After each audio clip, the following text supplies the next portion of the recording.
Greetings, thank you. I'm Professor Mickie Mwanzia Koster from the University of Texas in Tyler in the USA. I would like to give a special thank you to Wits University in South Africa, all conference organizers, sponsors, colleagues, students, and others that have played a role in making this conference possible. This is actually my first virtual online conference, and I was actually really concerned about a few things out of my control, like the internet going out or if there's going to be power, which can actually happen frequently. Matter of fact, I received an email this morning saying that the power would go out for a maintenance today. But nevertheless, the organizers have been very accommodating, so thank you.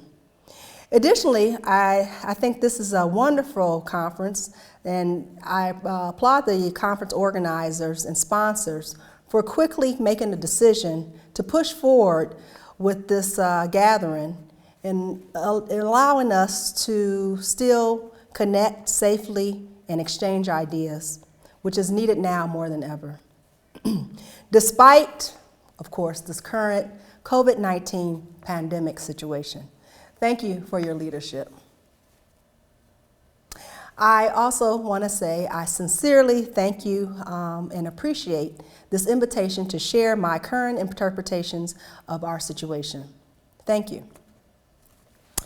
My address title is The COVID-19 Encounter and the State of Africa and the African Diaspora, Our Challenges and Our Opportunities. This topic is not a complete break from the symposium last May 2019, where Wits University, in partnership with the African Center for the Study of the United States and the African Renaissance and Diaspora Network, discussed topics of African, a year of refugees, returnees, displaced persons, and intersections. Today we will continue this discussion on the issues of Africa and the African diaspora in light of our unplanned COVID-19 visitor. Of course, this pandemic presents us with a new twist to last year's discussion. Now we look to address how a field that was previously defined based on the clamor of movements, migrations, returns, and flows that have just in a few months fell silent. The closing of the African borders in the African diaspora has forced people to rethink the notions now of home. And this is a theme that will invoke even more scholarly debate. This COVID-19 moment has created a different African experiences that will definitely serve as future areas of scholarly study. African people in the world are dying from a disease at a higher rate. But the relationship between the deaths and the years of segregation, discrimination, outcasting, inequalities, and devaluation for many, many years in the past. Racist policies in all spheres of life have disadvantaged Africans in some cases, making them more vulnerable to disease and disasters. And the connections between Africa and the diseased continues, as we're seeing in the case of COVID-19. In China, Africans in the diaspora have been labeled as people spreading the disease. Therefore, they've been discriminated against, evicted from their homes, hotels, and even refused service in shops.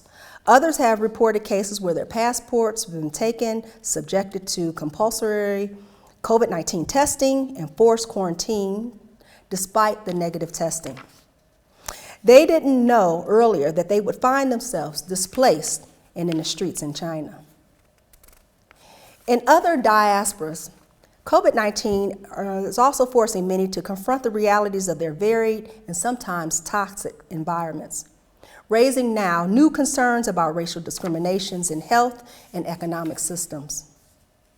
A study by the UK Office of the National Statistics reported that Black people are 4 times more likely to die from COVID-19 than other white counterparts.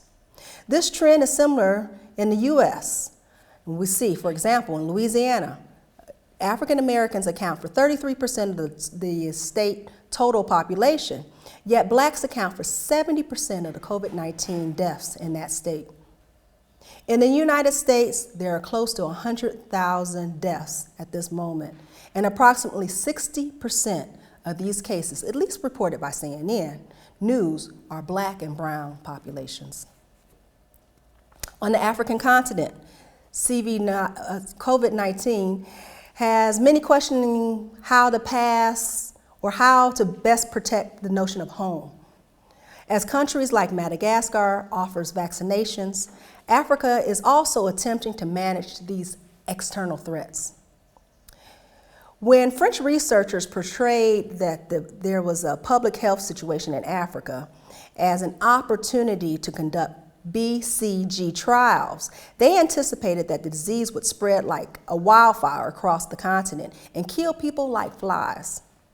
This, according to them, was the ideal situation for drug testing because of the high level of exposure and huge size of the sample. In short, COVID-19 has created a set of new conversations, issues, and possibilities for us to continue our treatment of Africa and the African diaspora. This is exactly why this conference gathering is important. There are a lot of questions. What do these COVID-19 virus trends say about Africans and the African diaspora? And how are African people, all of our people, positioned and perceived in the world? How do Africans perceive others, especially in light of the situation? For example, will this alter Africa's relationship with China? And another question, and what is it then, our scholarly way forward at this very uncertain moment? A time where there's economic pressures, time where there's drops in school student enrollment, and we've seen this contribute to university changes from different modes of instruction, virtual, online, hybrid, face-to-face. We're seeing cut programs, cut positions, and university closing. With this, I return to some different challenges and opportunities for scholars studying Africa and the African diaspora. Challenge 1. How do we deal with the new levels of racism, discrimination that has surfaced so far with this pandemic? Troubling reports on racial inequality, injustice, discrimination, and death in the African diaspora. As raised earlier, there are all kinds of new cases reported that continue to show the mistreatment, abuse, discrimination, and death based on Black and brown skin color and their connections to Africa. Was this virus an attempt to decrease world population with a special invitation to Black and brown people? Where did it originate? What will be the aftermath on Africa and its African diaspora? Was it actually true or false? All these are questions that we're asking and wondering. This pandemic moment is making people really question and seek historical and political context and background information. There's actually a surge and thirst for wanting to know how people are doing in different places, how people are adjusting and living. In the U.S., 2019 represented the 400 mark of slavery in the U.S. and Americas. With this change came loud voices of reparations, the need for healing. However, subsequent years were full of struggles as racial discrimination and violence increased so severely that it created a movement called Black Lives Matter. However, racial violence and abuses have been a long story, a long history in America, and it's actually an untreated sickness that has been left without a cure for centuries. But with Black resistance have come new levels of hate and violence.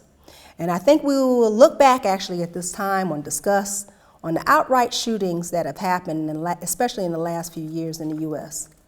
We'll review this past with our present frames like we do and often when we view historical documentaries. This is also a good time for us to really think about how we have analyzed Africa and the African diaspora and our categories for analysis. What has the new COVID-19 moment taught us so far about the unity and disunity between communities?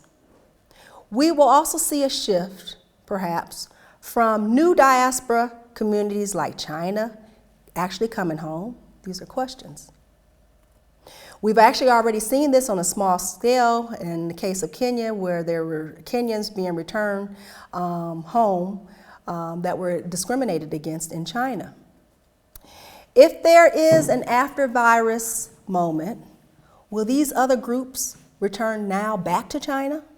Or will we see the Western world offering incentives for African populations to come from their current homelands to heal and rebuild those new societies or those old societies? With this challenge comes opportunities. One, we have an opportunity to actually address the very visible and new racial crimes and old racial crimes and discriminatory practices, because many of these things were structural and systems related to inequalities that have basically now been revealed to the world. Two, we now have an opportunity to provide our own narrative from our own positions. The African voice have actually never had an opportunity like no other time to now sing. This, and the third point, this is also an opportunity to question authority controls, intellectual and spiritual, moving without boundaries and restrictions. The rules are changing, so this is an opportunity to now move one's position.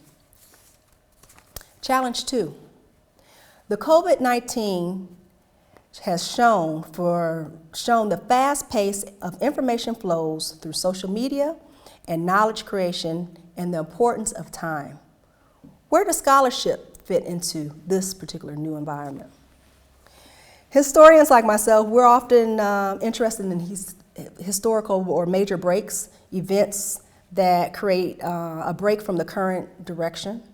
We look for moments of discontinuities as a major historical moment that create a shift from the normal occurrences. COVID-19 is a major break. We will always remember this time because we're basically witnessing a major change in the world. There's never actually been a better time, in my opinion, to study and write on Africa and the African diaspora. If you reflect for a minute, note that there's been a slow revolution change manifesting for decades in the last few years. This is happening worldwide. We know that the internet and social media has now allowed us to exchange information and ideas faster than ever before. So fast, matter of fact, applications like WhatsApp app are tweaking their functions to prevent the number of forwards of a given message or video. These technological developments have actually been a force. Knowledge and information, whether fake, not fake, or somebody's truth, the masses are dealing with the debates of what is truth. We know this is a very complex question. We have problems with this definition.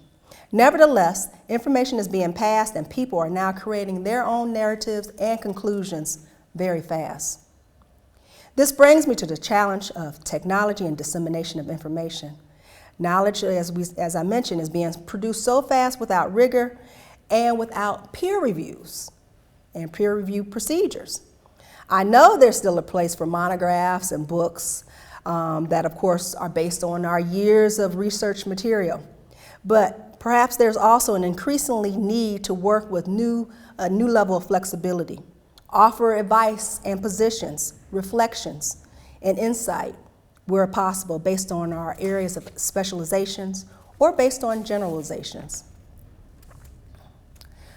So our opportunities are: one, we may need to start varying the type of information we produce and how we produce it so that we offer timely insight.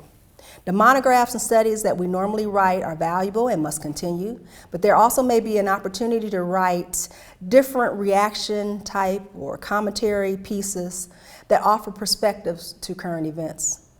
Two, we also have to improve or expand our skills, including our ability to use technology and various forms of media. This also means learning new skills like to teach different types of classes online, or even perhaps how to do field work, maybe even virtually. Three, We have an opportunity to expand our audience.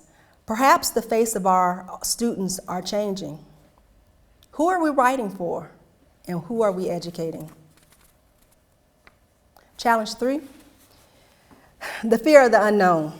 How do we continue our important work, especially field work in Africa and the African diaspora? Can we do scholarship without our universities or university funding? With the arrival of COVID-19, we've witnessed a struggling and collapsing economy, worldwide actually. For university educators, this includes the restructuring of educational modes, as mentioned, downsizing departments, universities closing, and so on. It's only natural for us to question, how do I do my work in the absence of my current institution? And for those with positions, they may also question on how to work with students with social distancing, a place, and especially in an environment where everyone is assumed to have it and should be avoided.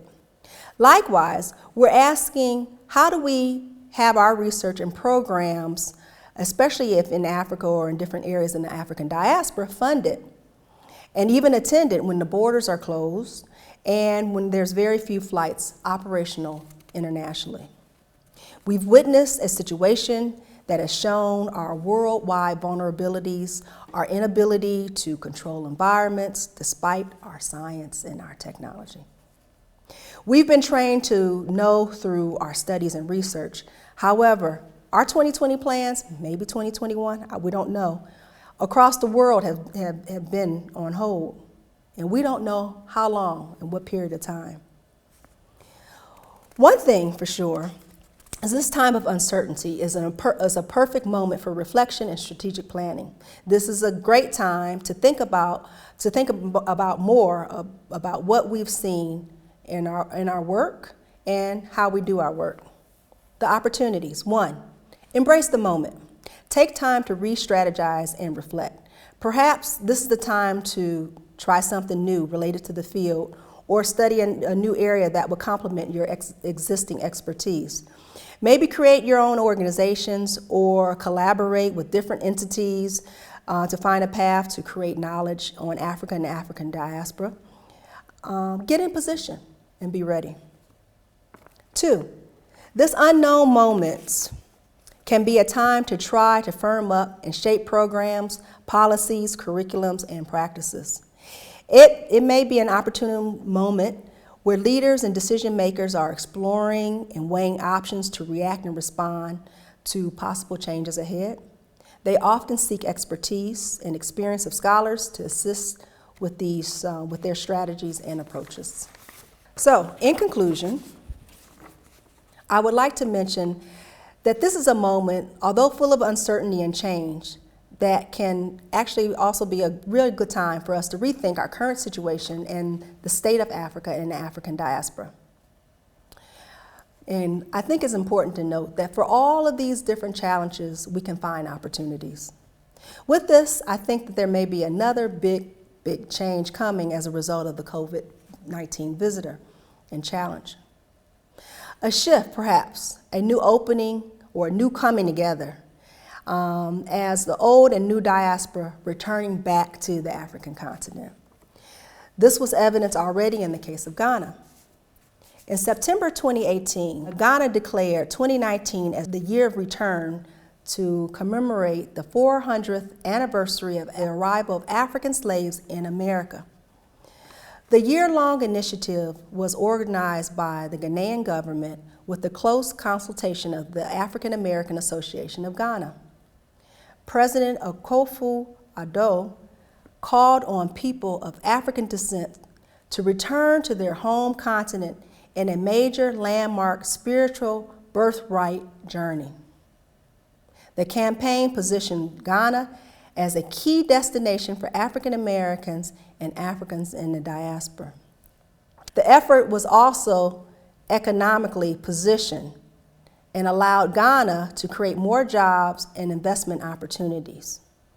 In response to the president's call, visa applications to enter Ghana went up 900% in 2019.